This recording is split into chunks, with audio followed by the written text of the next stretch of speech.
story about the white-collar athlete. Or even think about it where the word is the same and you think that you're going to go play football and you suit up, put your helmet on, and you're ready to run the ball, but you find out you're only allowed to kick it with your feet. Didn't know what game he was playing. Didn't know what role he should be. And you're asking, who's on first? What's on second? I don't know who's on third. All right? You got to know your game. You got to know your role. Or you'll play too hard, and they'll run up the score. Real professional sports teams have already cracked the code on how to use data.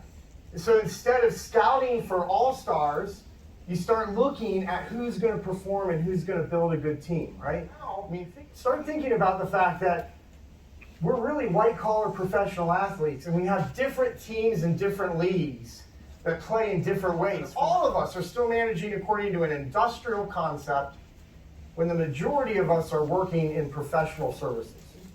And as complexity and collaboration increase, we have more of a need to figure out where these hidden opportunities and invisible work are at. And one way or another, as a procurement professional, as a law firm, as a legal service provider, you're a professional service, and professional service doesn't get done through manufacturing means. But maybe we should actually think about using data to think about how our white-collar athletes play on the sports field of the professions. Because it's out there.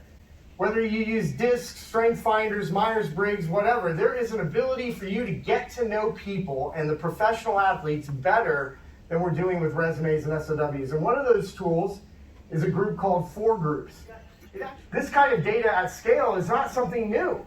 I mean, we're all talking about big data, different data, pricing data. Well, analytics on social profiles have been available for years now. We even have ways to draw maps. It takes 3 data points on a map to know where you're at. In fact, there's a formula for this network equation. It's n times n minus 1 divided by 2, n being the number of nodes. So really, you have a chance to take this game to a whole new level and move from checkers, where it's a game of racing to the end to become king, versus chess, which is a multi-dimensional, strategic, 10 steps ahead, multiple different parts of the players and team that do different roles. So now, if you actually take the time to consider, we are all multi-dimensional beings.